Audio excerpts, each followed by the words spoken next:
어, 예수님께서 마태복음 8장에서 여러 질병에 걸린 사람들을 치료해 주셨죠.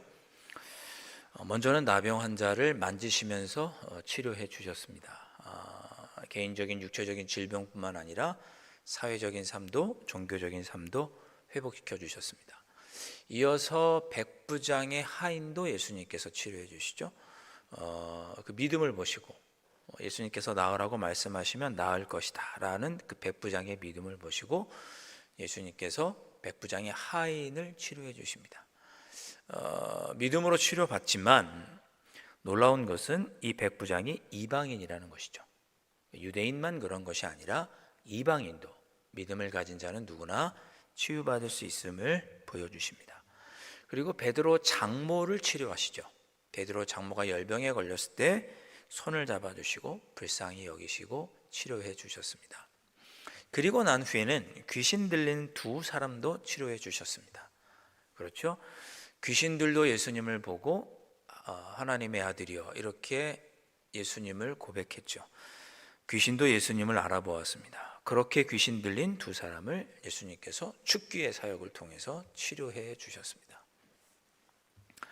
자, 그렇게 예수님이 8장과 9장에서 많은 병자들을 치료하시는데 8장에서 그렇게 치료하시고 9장으로 넘어오면 이제 중풍병자를 예수님께서 치료해 주십니다. 오늘 1절 말씀 보시면 예수님께서 제2의 고향이라고 하실 수 있는 가버나움으로 건너가셔서 본래의 동네, 본 동네는 본래 동네, 본래 활동하시던 동네에서 본대로 돌아오셨고 이곳에서 사역을 다시 시작하시는데 2절 말씀 보니까 예수님께서 본래 동네 가버나움에 돌아왔더니 사람들이 침상에 누워있는 중풍병자를 예수님께 데리고 왔습니다. 2절 말씀 보면 침상에 누운 중풍병자를 사람들이 데리고 오거늘 예수께서 그들의 믿음을 보시고 중풍병자에게 이르시되 작은 자야 안심하라 내 죄 사함을 받았느니라. 이렇게 예수님께서 말씀하시면서 중풍병자도 치료해 주셨습니다. 그래, 예수님께 가면 예수님께서 치료해 주실 거야, 낫게 해 주실 거야, 이런 믿음을 보시고 예수님께서 치료해 주신 거죠. 그런데 이 믿음의 주인공이 오늘 말씀 2절에 있는 것처럼 중풍병자가 이 믿음을 갖고 있었던 것은 아닌 것 같습니다. 물론 중풍병자가 그런 믿음이 있었을지는 모르지만 오늘 예수님께서 2절에 말씀하신 대로 믿음을 보시고 치료해 주실 때 그 믿음은 누구의 믿음이었느냐? 바로 침상에 누운 중풍병자를 데리고 온 사람들의 믿음을 보시고 고쳐주신 것입니다. 예수님은 중풍병자의 믿음을 보고 고쳐주신 것이 아니라 중풍병자를 데리고 온 사람들의 믿음을 보시고 고쳐주신 거예요. 즉 예수님께 가면 내가 고침받고 회복될 수 있어, 이 믿음은 중풍병자가 아닌 중풍병자를 데리고 온 사람들의 믿음이었습니다. 마가복음 2장과 누가복음 5장에 보면 똑같은 내용의 기사가 동일하게 나옵니다. 마가복음 2장과 누가복음 5장을 보면 이 예수님께서 중풍병자를 치료해 주신 것을 조금 더 자세하게 묘사를 합니다. 마가복음 2장과 누가복음 5장을 보면 이 중풍병자를 고치기 위해서 사람들이 침상에 이렇게 들고 들것에 들고 중풍병자를 데리고 갔는데 예수님께서 계신 그 장소 집에 안에 사람들이 너무 많이 와서 있었습니다. 그러니까 이 중풍병자를 데리고 들어갈 수가 없는 거예요, 예수님께로. 그래서 어떻게 합니까? 지붕 위로 올라가서 지붕을 뜯고 그 줄을 매달아, 침상에 줄을 매달아서 이렇게 내리죠. 그러니까 예수님께서 그때 뭐라고 말씀하십니까? 그렇게 중풍병자를 치료하기 위해서 줄을 달아 내렸던 그들의 믿음을 보고 칭찬하시면서 중풍병자를 고쳐주십니다. 그때도 믿음을 보고 예수님께서 고쳐주셨다라고 마가복음 2장도 누가복음 5장도 동일하게 기록하고 있습니다. 여러분, 저는 참 이 말씀이 참 은혜롭습니다. 왜 그러냐면 예수님은 나의 믿음을 보고 나를 고쳐주시고 또 나를 회복시켜 주기도 하시지만 누군가 나를 위해서 기도하고 있다면, 누군가 나를 위해 누군가 섬겨주는 사람이 있다면, 누군가 나를 위해 기도하며 간구하는 사람이 있다면 주님은 그 사람의 믿음을 보고도 저를 회복시켜 주실 수 있다는 뜻이잖아요. 그렇죠?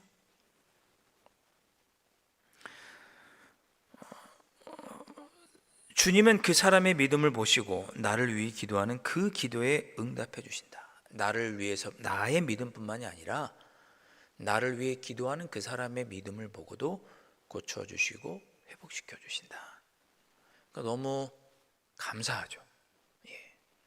제가 오늘 여기 이 자리에 있기까지 모든 것이 하나님의 은혜입니다만은 저를 위해서 기도해 주셨던 많은 분들이 계시죠. 돌아가신 저희 할머니도 늘 위해서 기도해 주셨고, 여러 성도님들이 기도해 주셨고, 지금도 제가 이 자리에 서 있는 동안 우리 강남제일교회 교우들이 저를 위해서 기도해 주시고, 무엇보다 저희 부모님이 저를 위해서 평생 기도해 주고 계십니다. 그러니까 제가 잘해서, 제가 믿음이 특별나서 이 자리에 있는 게 아니고, 나를 위해서 기도해 준 누군가의 믿음을 보고 하나님은 그 믿음을 보고 저에게 은혜를 베풀어 주신 거죠. 물론 저도 믿음이 있고 기도도 열심히 하고 하지만, 하나님은 나를 위해서도 기도하지만 우리가 가족들과 친구, 이웃들을 위해서 기도할 때 우리의 믿음을 보고 우리가 기도하는 그 누군가에게 은혜를 베풀어 주신다. 그것을 오늘 말씀을 통해서 확인할 수 있는 거예요.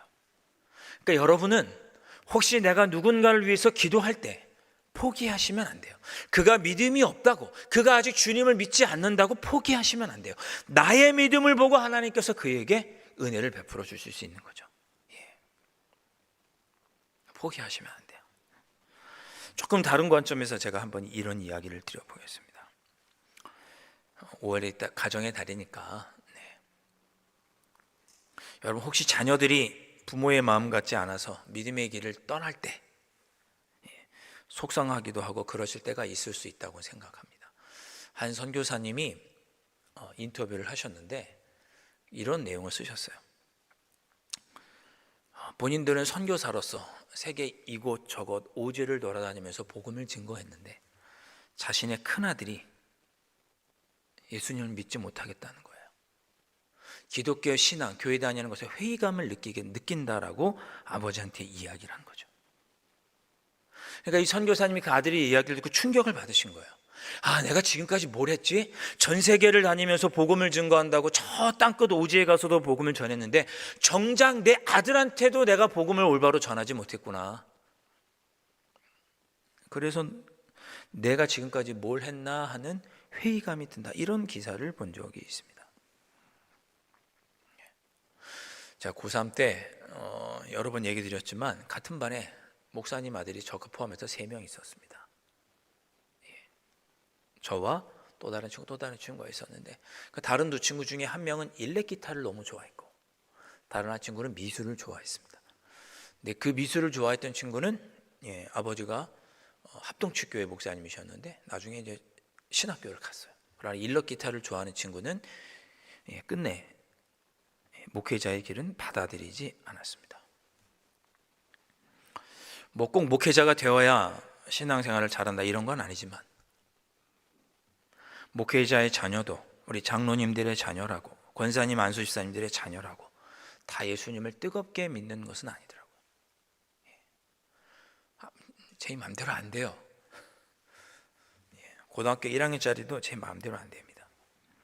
어릴 때는 부모를 따라 교회를 열심히 다녔는데 자녀들이 사춘기를 지나고 중고등학교를 지나고 신앙에 대해서 자기가 스스로 판단하고 진지하게 고민하면서 자신의 의지대로 교회를 다니겠다고 하는 말하면서부터 특히나 아들들은 대학을 가고 군대를 다녀오면서부터 더욱더 자신의 의지대로 신앙생활을 하려고 하고 그러다 보면 신앙을 잃고 교회를 떠나는 경우들이 종종 우리의 삶 속에 주변에 있는 것을 보게 됩니다. 그러면 그렇게 믿음을 떠난 자녀들을 보면서 고민하고 마음 아파하고 안타까워하시는 성도들을 종종 보게 됩니다. 그런 분들에게 제가 오늘 이 말씀을 드리고 싶습니다. 그럼에도 불구하고 우리는 기도하기를 멈추면 안 됩니다. 자녀들을 위해서. 왜? 자녀들의 믿음이 부족해도 주님은 부모인 우리의 믿음을 보고 우리 자녀들에게 은혜를 주신 분이시기 때문입니다. 여러분, 우리가 자녀들이 믿음의 길을 떠났다고 해서 우리 자녀들을 포기하시면 안 되고, 당연히 포기하지 않지만 자녀들을 끊임없이 우리는 기도해야 돼요. 구약학자인 월터 브루그먼이라는 사람이 전도에 대해서 세 가지로 정의를 했습니다. 전도는 이런 것이다. 첫째, 성경적 관점에서 전도란 이방인이 가족이 되는 것이다, 이렇게 했습니다. 주님을 믿지 않는 사람이 주님을 믿게 되는 것, 불신자가 전도되는 것이 전도고, 언약을 잊은 자가 언약을 기억하는 자가 되는 것이 전도다, 그랬습니다. 한번 신앙을 가졌다가 잠시 방황하고 있는 우리의 잃은 양을 전도하는 것도 전도다, 이렇게 표현했고, 사랑스러운 자녀들이 믿음의 성인으로 자라는 것도 전도다. 즉 우리의 자녀들에게 믿음의 유산을 물려주는 것도, 그것도 전도다, 이렇게 정의를 했습니다. 우리의 자녀들을 위해서 기도하실 때는 내가 선교하는 마음으로, 전도한다는 마음으로 우리 자녀들을 위해서 기도하셔야 돼요. 마가리타 그레이스 리스라고 하는 미국 한 신학자가 있는데, 그 여인은 미국에 있는 교회들도 전도에 대해서 관심이 많은데, 전도 얘기가 나온 김에 조금 더 말씀드리면, 이 마가리타 그레이스 리스가 미국에서도 전도가 잘 되고 있는 교회, 전도가 잘 안 되고 있는 교회를 이렇게 조사를 한 거예요. 어떤 교회가 전도를 잘하고 어떤 사람이 전도를 잘하나, 이것을 연구를 해봤습니다. 그러면서 그 결과로 이 전도를 다음과 같이 정의했습니다. 전도는 하나님과의 관계에 들어서게 하는 것, 즉 회심하여서 주님을 믿게 하는 것이고, 또는 기독교 공동체, 교회나 기관으로 다닐 수 있도록, 들어오도록 하는 것이 전도다. 쉽게 말하면 예수님을 인격적으로 만나게 하는 것이 전도일 뿐만 아니라 교회를 다닐 수 있도록 하는 것도 전도다. 교회에 오고 갈 수 있도록 하는 것이 전도다라고 이야기를 하면서, 이렇게 교회로 사람들이 나올 수 있도록 하는 가장 효과적인 전도의 방법은 뭐냐? 우리 자신과 가장 가까이에 있는 사람들을 전도하는 것이 가장 효과적이다, 그렇게 이야기를 했습니다. 우리 주변에 가장 가까이 있는 사람 누구예요? 우리 자녀들부터, 청소년들부터 부모의 말을 따라 교회에 다닐 수 있도록 하는 것이 가장 효과적인 전도다라고 발표를 했습니다.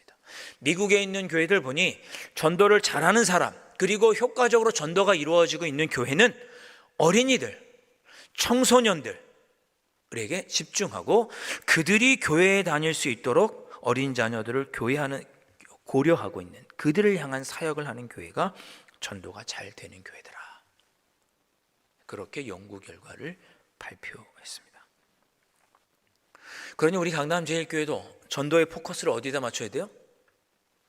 어린 자녀들, 청소년들, 거기다 맞아. 물론 요즘 아이들이 많이 줄어들고 학령 인구가 줄어들긴 했지만, 우리 부모님들이 우리 자녀들에게 교회 가라, 너 교회 가라, 계속 말씀하셔야 돼요. 계속. 군대 갔다 오면 말을 안 들어요. 대학교 가면 말을 안 들어요. 손자 소녀들에게 너 교회 가야 돼 라고 계속 얘기하셔야 돼요. 그것이 가장 효과적인 전도 방법이에요. 교회는 그런 자녀들과 청소년들과 어린 자녀들을 맞이할 준비를 또한 해야 돼요. 6월 2일에 우리 전도 축제 하잖아요. 누구부터 전도하셔야겠어요? 믿지 않는 자녀부터 전도하셔야 되는 거죠. 가장 효과적인 방법이에요. 너 엄마가 죽는 걸 보려고 그래? 교회 한번 가. 하세요. 죽으시면 안 되지만. 여러분, 우리가 누군가를 위해서 기도하면, 우리가 자녀들을 위해서 기도하면, 주님은 자녀들을 보고 기뻐하시기보다 우리의 믿음을 보시고 때로 자녀들을 위해서 은혜를 베풀어 주십니다. 잊지 마시고 우리 자녀들을 위해, 가족들을 위해, 또는 누군가를 위해 기도해 주시는 여러분들 되실 수 있기를 간절히 바라고, 특별히 전도하는 일에 여러분 그렇게 기도하실 수 있었으면 좋겠습니다. 자, 오늘 말씀에서 우리가 주의 깊게 보아야 하는 단어가 하나 있습니다. 그것은 바로 뭐냐? 죄사함이라고 하는 단어입니다. 죄사함. 예수님은 믿음을 보고 중풍병자를 치료해 주셨는데 치료하실 때 뭐라고 얘기하셨느냐? 내 죄가 사함을 받았다 이렇게 말씀하세요. 2절에도 내 죄 사함을 받았느니라 이렇게 말씀하셨고 5절에도 내 죄 사함을 받았느니라 이렇게 말씀하셨고 6절에도 인자가 세상에서 죄를 사하는 권능이 있는 줄 이렇게 말씀하십니다. 그러니까 죄를 용서해 주셨다라는 말씀을 많이 하셨어요. 아니 예수님은 질병을 치료하시는데 병이 나아라 이렇게 말씀하셔야지 왜 죄를 용서해 주셨을까? 왜 예수님은 죄를 용서해 주셨을까? 예수님께서 이렇게 죄를 사하시면서 중풍병자를 치료해 주시는 것은 마가복음, 누가복음에도 동일하게 나옵니다. 예수님께서 작은 자야 안심하라 내 죄 사함을 받았느니라 그렇게 2절에 말씀하시면서 이렇게 병자를 중풍병자를 치료해 주시죠. 그랬더니 그걸 듣고 있던 서기관들이 어떻게 생각해요? 3절 말씀 보니까 이는 신성모독이다. 3절 말씀 보니까 서기관들이 속으로 생각하기를 이는 신성모독이다 그렇게 생각했어요. 왜 이렇게 생각을 했느냐? 서기관들이 생각하기에 죄는 하나님만 용서하실 수 있거든요. 그렇잖아요. 우리가 갖고 있는 죄는 하나님만 용서하실 수 있다고 생각했어요.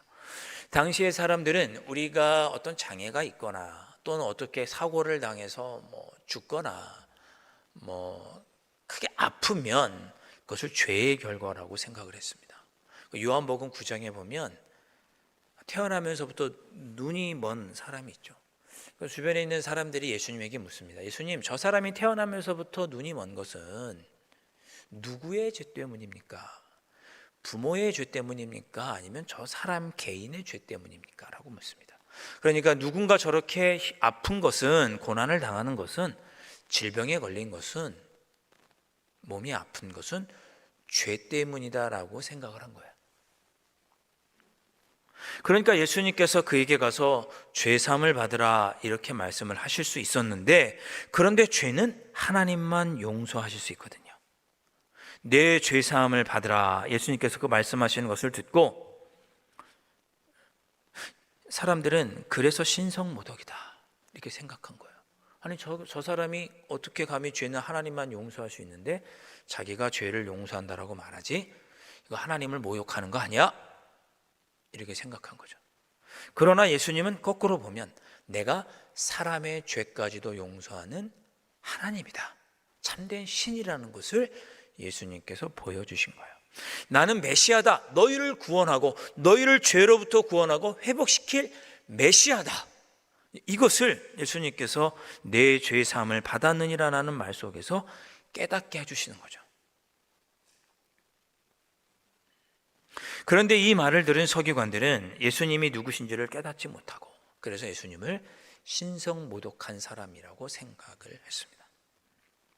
그래서 속으로 생각하기에 4절 말씀 보시면 예수께서 그들의 그 생각을 아시고 이르시되 너희가 어찌하여 마음에 악한 생각을 하느냐라고 말씀하셨죠.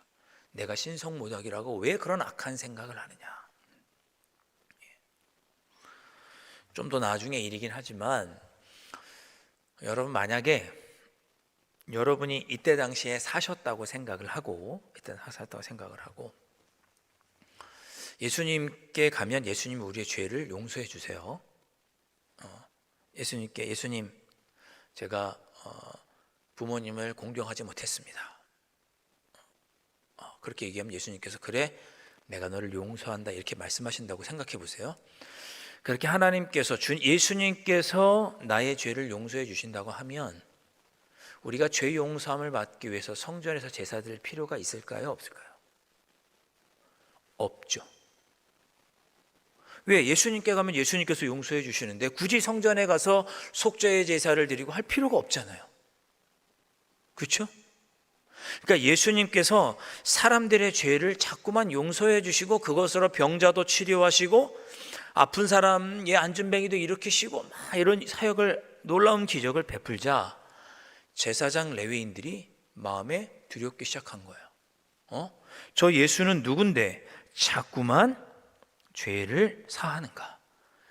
이렇게 되면 성전은 무용지물이 되고 제사장 레위인도 무용지물이 되겠구나. 우리가 필요 없어지겠구나. 우리가 필요 없어지겠구나. 그렇게 생각해서 예수님을 죽인 거예요. 우리의 밥그릇을 저 예수가 위협하는구나. 좀 노골적으로 얘기하면 38년 된 병자도 예수님께서 고치시죠. 죽은 자도 예수님께서 살리시죠. 죄인이라고 생각했던 병자들, 귀신 들린 자를 다 예수님께서 죄사하면서 치유하시죠. 그러면 제사장과 레위인이 뭐가 필요했어요? 성전이 무슨 필요가 있어요? 그래서 예수님을 죽인 거예요. 그런 그들의 마음을 예수님께서 아셨어요. 5절 말씀 보시면 내 죄사함을 받았느니라 하는 말과 일어나 걸어가라 하는 말 중에 어느 것이 쉽겠느냐? 어떤 것이 쉬울까요? 서기관들이 생각하기에는. 예수님께서 서기관들과 대화하시잖아요. 서기관들의 입장에서는 일어나 걸어가는 것이 더 쉬운 거예요. 왜? 죄는 오직 하나님만이 하실 수 있거든요. 근데 어떻게 인간이 하나님이 됩니까? 있을 수 없는 일이죠. 그러나 선지자들이 때로 질병에 걸린 사람들을 고치기도 했죠. 일어나 걸어라가 더 쉬운 거예요. 죄 사함을 받았다는 할 수가 없는 거예요. 감히 사람은. 죄 용서는 하나님만 하시니까. 그래서 일어나 걸어라가 더 쉬운 것입니다. 그러니 예수님께서 죄를 사하시는 것은 예수님께서 바로 하나님이신 것을 드러내는, 입증하시는 거예요. 내가 하나님이다. 죄를 사했다는 것은 내가 바로 하나님이고 참된 메시아인 것이다. 이것을 깨닫지 못하느냐. 꾸짖으시는 거죠. 그렇게 알려주신 예수님은 6절에 일어나 내 침상을 가지고 집으로 가라는 말씀을 하시면서 중풍병자를 일으켜주시고 고쳐주십니다. 그러니까 예수님은 사람의 죄를 용서할 수 있는 하나님이시고 또한 인간의 질병도 고치시는 능력을 가지신 참된 메시아이신 것을 예수님께서 보여주신 거예요. 나는 메시아다. 나는 참된 하나님이다. 참 하나님이다. 나는 참된 메시아다. 그것을 보여주시는 것이 바로 중풍병자를 치료해 주신 사건이었습니다. 그러니까 사람들이 어떻게 돼요? 예수님께서 그렇게 중풍병자를 치료하자 마치 하나님을 만난 것처럼 두려워하고 또한 동시에 하나님을 찬양하며 영광을 돌렸다라고 8절 말씀에 기록하고 있습니다. 자, 예수님은 이렇게 중풍병자를 치료하신 사건을 통해서 예수님 자신이 하나님이시고 또한 병을 고치시고 치유하고 회복시켜 주시는 능력이 있으신 분이라는 것을 보여주셨습니다. 여러분, 우리 예수님은 우리의 죄를 용서하시는 분이실 뿐만 아니라 또한 우리 육신의 질병도 삶의 문제도 고치시고 회복해 주시는 분이심을 여러분 분명히 믿으실 수 있기를 바랍니다. 저는 오늘 예수님께서 보여주신 이 두 가지가 우리 신앙의 회복의 한 과정을 잘 보여주시는 것이다라고 생각해요. 우리가 주님 앞에 온전히 예수님을 통해서 회복되는데 그것에 대한 절차를 보여주신 거죠. 먼저 우리가 예수 그리스도를 우리의 구주로 고백함으로 죄 용서함을 받고 구원받으면, 죄 사함을 받아 구원받으면 그 예수님이 주시는 능력으로 말미암아 치유되고 회복되는 거죠. 이것이 우리가 구원받고 회복되는, 회복이 되는 순서, 프로세스예요. 과정 절차예요. 예수님을 믿지 않는 자가 병고침을 받는 것이 아니라 먼저 예수님을 믿음으로 죄사함을 받은 자가 예수 그리스도 안에서 주님의 능력으로 구원받고 치유되고 회복되는 것이죠. 이것이 과정이에요.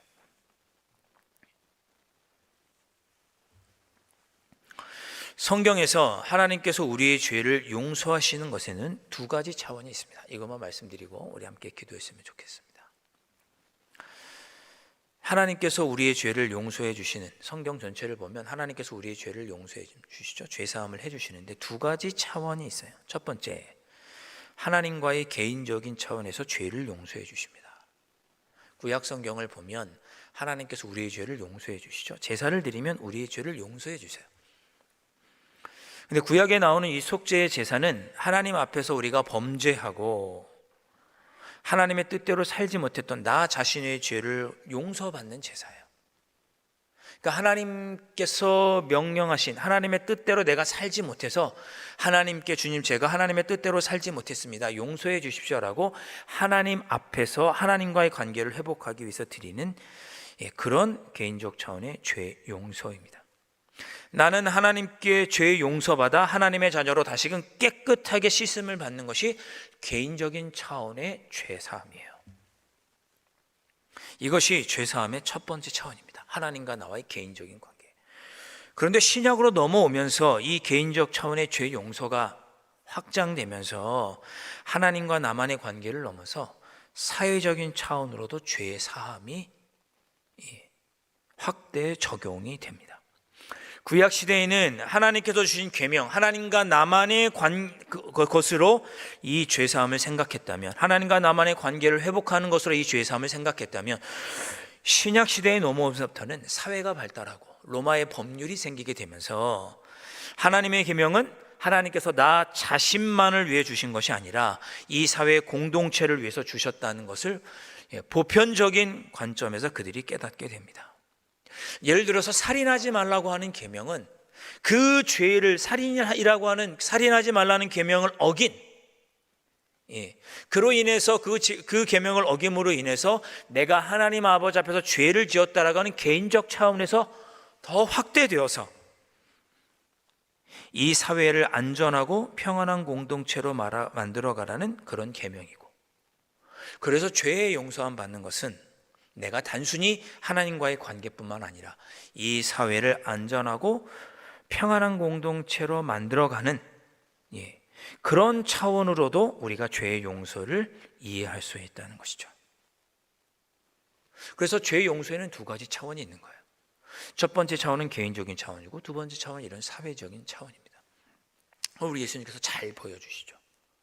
나병 환자를 치료해 주시면서 개인적인 그 질병뿐만 아니라 그의 사회적인 삶도 회복시켜 주시고 하나님과의 종교적인 삶도 회복할 수 있도록 그를 치유해 주셨어요. 회복시켜 주셨죠.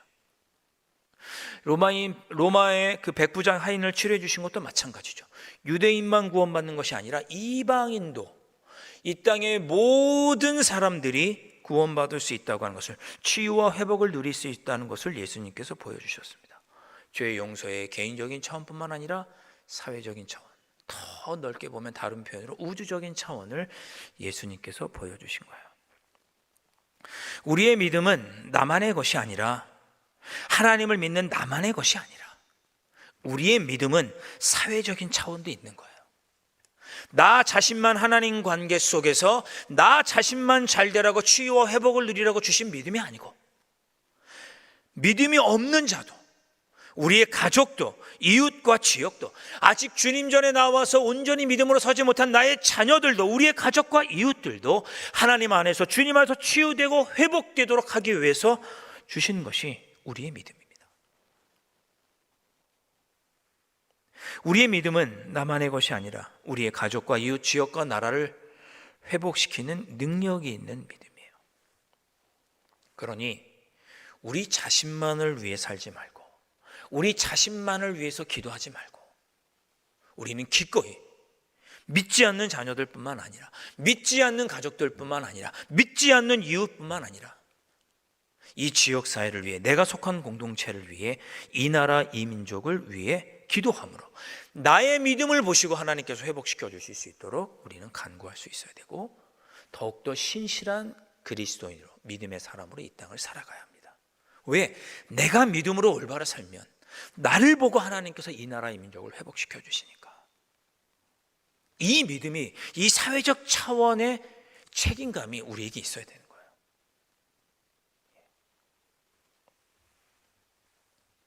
그러니 우리의 메시아이시며 하나님이신 예수님께 우리 자신과 이웃, 나라와 민족을 위해 기도함으로 이 땅에 우리의 가정과 이웃에게 하나님의 구원과 회복이 임하도록 그러한 사명이 우리에게 있는 것입니다. 오늘 예수님은 그것을 우리에게 깨닫게 해주시는 거죠. 너의 믿음은 너의 것만이 아니다. 우리 사회를 위해서도 너의 믿음은 소중하다. 이 나라 이 민족을 위해서 너의 믿음은 소중하다. 믿지 않는 가족과 이웃들을 위해서도 너의 믿음은 소중하다. 그러니 그 믿음을 온전히 붙잡고 신실한 믿음으로 살아서 그 믿음을 통해 너의 주변 사람들을 회복시키는 그러한 삶을 살 것을 우리에게 주시는 주님의 사명이자 축복으로 오늘 말씀을 여러분 받으시면 좋겠습니다. 나의 믿음은 나만의 것이 아니다.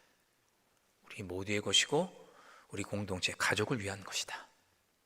하나님은 주님은 나를 보시고 우리 이웃에게 은혜를 베풀어 주신다.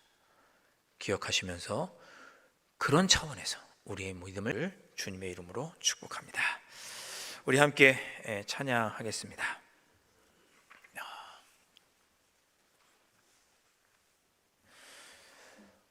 우리 기도에 관한 찬양을 함께 부르도록 하겠습니다. 오늘 집을 나서기 전 우리 함께 찬양하시고 오늘 이 시간 우리의 믿음이 나만의 것이 아닌 바로 우리 모두를 위한 이웃을 위한 우리의 믿음인 줄 알아서 우리 시간 그렇게 우리 가족과 이웃들 나라 민족을 위해서 기도하고 그렇게 기도하는 우리 교우들 위해서 기도하는 그런 시간 갖도록 하겠습니다.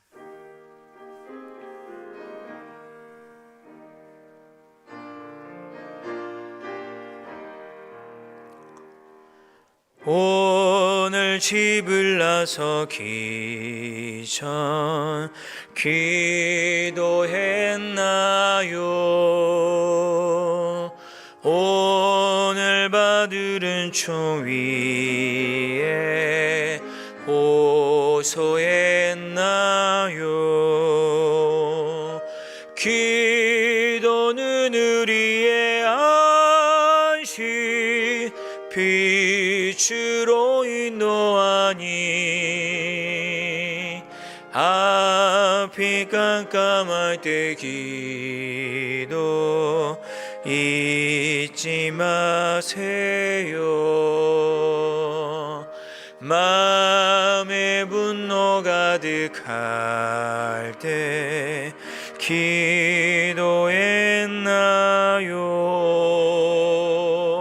나의 앞길 막는 친구 용서했나요?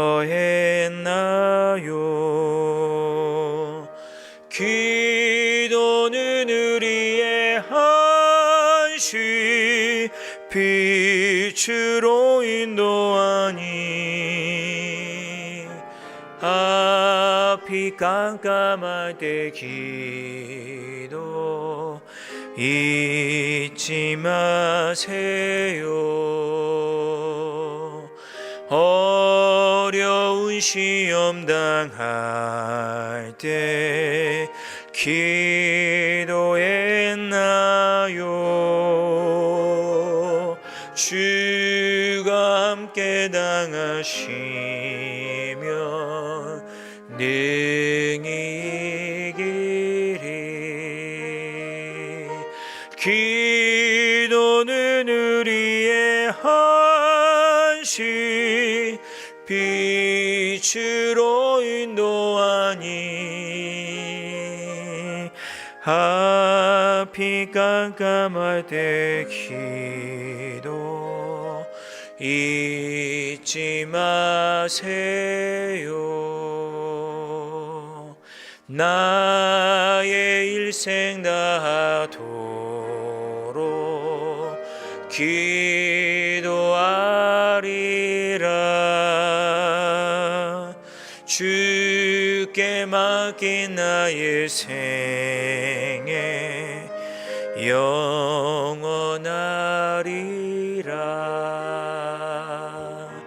기도는 우리의 한식 빛으로 인도하니 앞이 깜깜할 때 기도 잊지 마세요. 우리 이 시간에 함께 기도하실 때 그렇죠. 그렇죠. 우리가 찬양으로 고백했던 것처럼 우리는 우리의 삶에 어둠이 다가올 때, 힘들고 어려운 일이 당할 때 주님이 나와 함께 하시면 능히 이길 줄 믿고 기도합니다. 그러나 오늘 주님은 우리에게 약속해 주십니다. 너뿐만이 아니고 우리 자신만이 아니라 나의 믿음을 보시고 나의 기도를 들으시고 나뿐만이 아닌 누군가도 그렇게 고쳐주시고 어두움 가운데 빛을 내주시며 선한 길로 인도해 주시겠다고 약속해 주셨습니다. 우리 시간 그 약속을 믿고 기도하였으면 좋겠습니다. 주님, 나의 삶도 우리 가족들도 사랑하는 부모님도 사랑하는 자녀들의 삶도 나의 기도를 들으시고 나의 믿음을 보시고 고쳐주시고 회복시켜 주시옵소서. 가족의 회복을 위해서 기도하시고 우리의 이웃과 일터의 회복을 위해서 기도하시고 사랑하는 자녀들의 삶을 위해서 기도하시고 이 나라 이 민족의 회복을 위해서 기도하시기를 바랍니다. 주님, 분명히 나의 믿음과 나의 기도를 들으시고 우리의 자녀들과 가족과 우리의 일터와 이웃과 이 나라 이 민족을 나의 믿음을 보고 나의 기도를 들으시고 회복시켜 주실 줄 믿습니다. 우리 이 시간에 주님, 나의 믿음과 나의 기도를 들으셔서 우리 공동체를, 이 나라의 민족을, 우리 사랑하는 자녀 손들을 아버지 하나님 회복시켜 주시옵소서. 우리 시간 간절한 마음으로 기도하도록 하겠습니다. 우리 시간에 중보 기도하도록 하겠습니다. 우리 교회를 위해서 중보 기도하겠습니다. 우리 설교 중에도 잠깐 언급했지만 우리 전도 축제를 위해서 기도하시면 좋겠습니다. 우리 주변에 누군가가 예수님을 만나면 반드시 회복될 것입니다. 이 믿음이 우리에게 분명히 서게 하여 주시고 이 믿음을 가지고 믿지 않는 가족, 이웃, 동료들을 전도할 수 있도록 성령께서 우리의 마음을 감화 감동하시고 인도하여 주옵소서. 우리 이렇게 전도 축제를 위해서 또 믿지 않는 이를 전도하는 마음을 결단하면서 기도하실 수 있기를 바랍니다. 또한 기도하실 때 우리 이제 장로 선거가 이제 3주 앞으로 다가왔습니다. 하나님께서 귀한 일꾼들을 추천해 주신 줄 믿으니 하나님의 뜻이 이번 선거를 통해서 드러나게 하여 주시고 하나님의 영광만을 드러낼 수 있는 우리 모두에게 기쁨이 되는 선거가 될 수 있도록 여러분 위에서 기도해 주시기를 바랍니다. 또한 우리 환우들을 위해서 기도하시기를 바랍니다. 크고 작은 질병으로 신음하는 환우들을 위해서 기도하여 주시고 또 골수 이식을 위해 입원해 있는 우리 명언이를 위해서도 기도해 주실 수 있기를 바랍니다. 우리 전도 축제를 위해서 기도하시고 장로 선거를 위해서 기도하시고 우리 명언이야 우리 여러 환우들을 하나님의 회복을 소망하면서 우리 시간 중보 기도하겠습니다. 우리의 믿음과 우리의 기도가 그렇게 하나님의 뜻을 이루게 될 줄 분명히 믿습니다. 우리 주님의 이름 크게 한번 부르고 합심하여 함께 중보하며 기도하겠습니다. 주여!